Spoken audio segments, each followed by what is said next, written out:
Hello and welcome back to another breaking news update. My name is Jimmy Boyd and you were watching Boyd News. I want to thank you so much for tuning in today.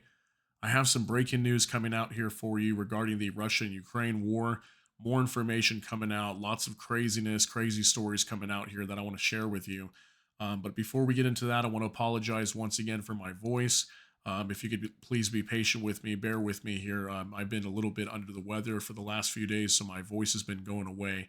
I took yesterday off to rest my voice and we're back, but it's not 100%. So I apologize if we're not all there yet. But thank you so much for your patience here. So let's get right into the news. So the latest here is we've got a pro-Ukrainian group once again launching another border incursion into Russia just as of today. And today is March 14th, 2024. We just had a border incursion just a couple days ago, major attacks inside of Russia. At the same time, there was lots of drone attacks on that same day, and these are coming from Ukraine. Okay, and supposedly the two regions that were attacked just 2 days ago was the Belgorod region and the Kursk region, and both of these regions border Ukraine. All right, and on PBS News, they put out a story here saying that Russia says it killed 234 fighters while thwarting an incursion from Ukraine. So this was the first incursion that happened 2 days ago. Okay, so supposedly that attack was thwarted and they stopped them from coming in. I don't know if this is still ongoing, but now we've got reports, and we'll be going over that in just a minute. That there's another incursion going on right now, apparently, as of today. So this is the same group. I think they're called the Freedom Legion of Russia. Okay, these are Russian fighters. These are not Ukrainians. They are Russians, but they are pro-Ukrainian, and they're fighting for Ukraine. And they're using like tanks and all kinds of equipment, and they're rushing into these border areas, these border regions like Belgorod and Kursk, and they're engaging with police officers. They're engaging with the military, and it's pretty nuts what's happening over here. Okay, and this is all at the same time while basically right now or within the next 24 hours, the polling stations open throughout Russia, and they're going to be holding elections for Vladimir Putin again. And supposedly, Vladimir Putin has really high expectations that he's going to be reelected here for the next 6 years inside of Russia. Okay, so we also have some information as well that Russia's coming out and saying that that Ukraine fired like 8 missiles into Russia's Belgorod region, and we have people that are killed and wounded. So I'm going to be going over that as well. First time I've been seeing Ukraine launching missiles into Russia. Okay, first time I've seen that in a while. It's mostly been drone attacks. So let me show you this on the Independent. Let's talk about this first. Okay, so Ukraine-Russia war live. Anti-Putin armed groups loyal to Kiev launch fresh cross-border attacks. So this is just 2 hours ago. So just as of today, guys, March 14th, okay, 2024. The anti-Kremlin group claims to have captured the village of Tyotkino in Russia's western Kursk region. So once again, Kursk coming under attack as well today, just as they did a couple days ago from this same group. Anti-Kremlin groups supporting Ukraine have launched fresh cross-border attacks in Russia's western Kursk region. Russia's National Guard, Rosgvardia, has said they are repelling a Ukrainian-backed armed group attack near the village of Tyotkino. The three separate groups of Ukrainian militias are mainly comprised of anti-Vladimir Putin Russians, so see, mostly Russians. And the same group, too, or these groups, I know for sure the Freedom Legion of Russia, they were actually warning just yesterday, I believe, the day that I took off. They were warning many of the citizens in the Kursk and Belgorod regions to evacuate because they were going to be shelling it and attacking. Okay, and the reason why they're doing this right now, they came out and said, "Hey, we're gonna liberate the Russians, the civilians of Russia from authoritarianism or something like that." Basically, calling Vladimir Putin a dictator and saying they were gonna overthrow and take down the country or whatever, and they were going to attack, and they wanted these civilians to move out of these regions so that way they don't shell them. Okay, they were saying they were coming to save them. In other terms, okay.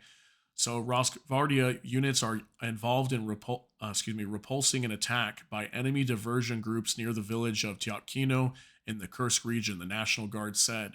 One of the pro-Kiev volunteer groups, the Freedom Legion of Russia, which I was mentioning, warned Russians living in some border cities of imminent shelling attacks, just like I said. So they were warning them basically to evacuate, is what I saw. It comes as Moscow has been accused of breaking laws in a separatist region of Moldova ahead of this week's presidential election.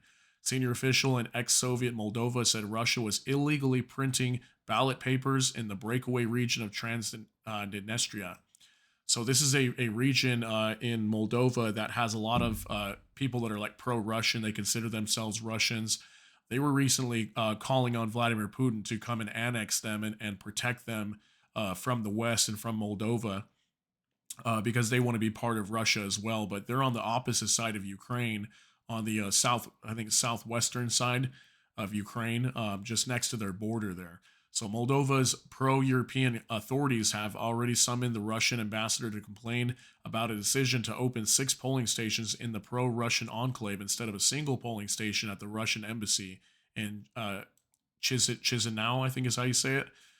So I'm not sure what's going on there in Moldova, but looks like they're being accused of illegally printing ballot papers.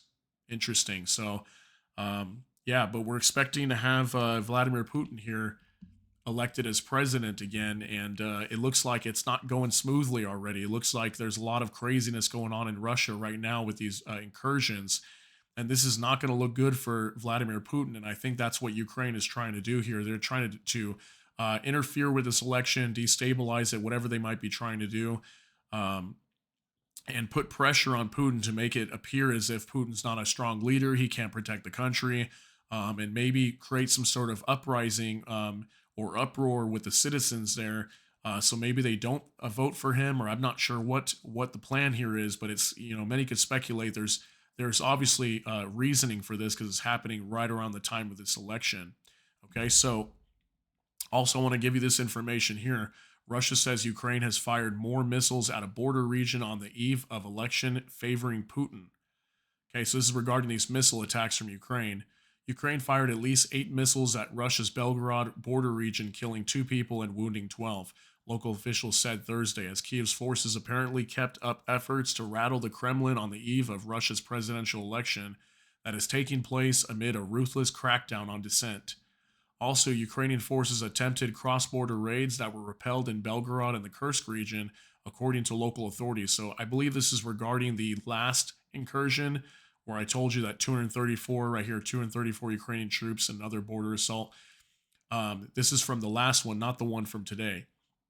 Russian Defense Ministry claimed its troops killed 195 Ukrainian soldiers and destroyed 5 tanks and 4 armored infantry vehicles, 2 days after saying it killed 234 Ukrainian troops in another border assault.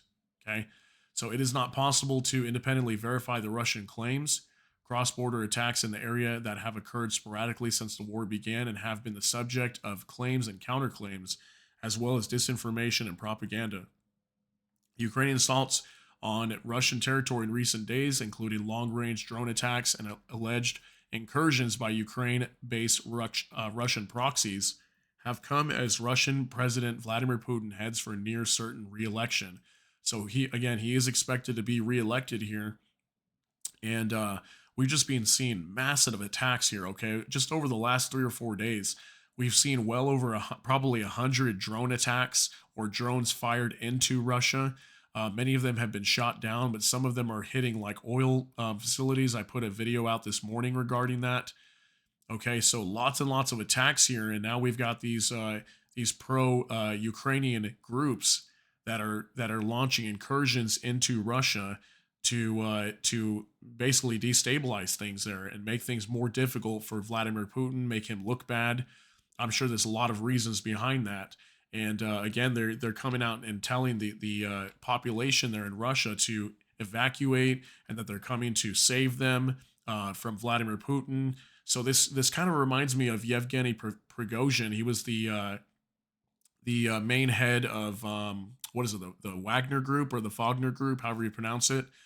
And when he led his incursion into Russia, you remember when that happened in Rostov-on-Don, where they held down Rostov-on-Don lock the city down, and they were planning to march on to Moscow and basically overthrow Vladimir Putin was kind of the idea. But then something happened, and they decided to make a deal. Putin made a deal with him and allowed him to go to what is it, Belarus. So that obviously that's another story for a different day. But I just wanted to give you an idea there, an example of what this looks like here. It looks like something similar to what we were seeing there, but obviously on a smaller scale.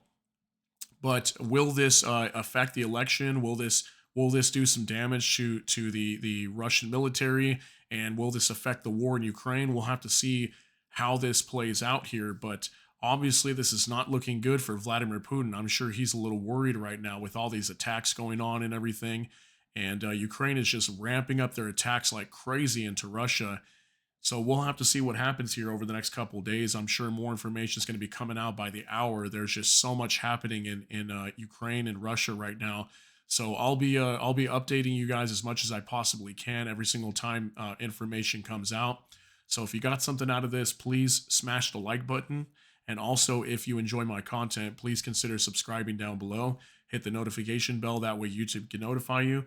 And with that, I hope you all have a great day. Everybody take care and God bless. We'll see you in the next one.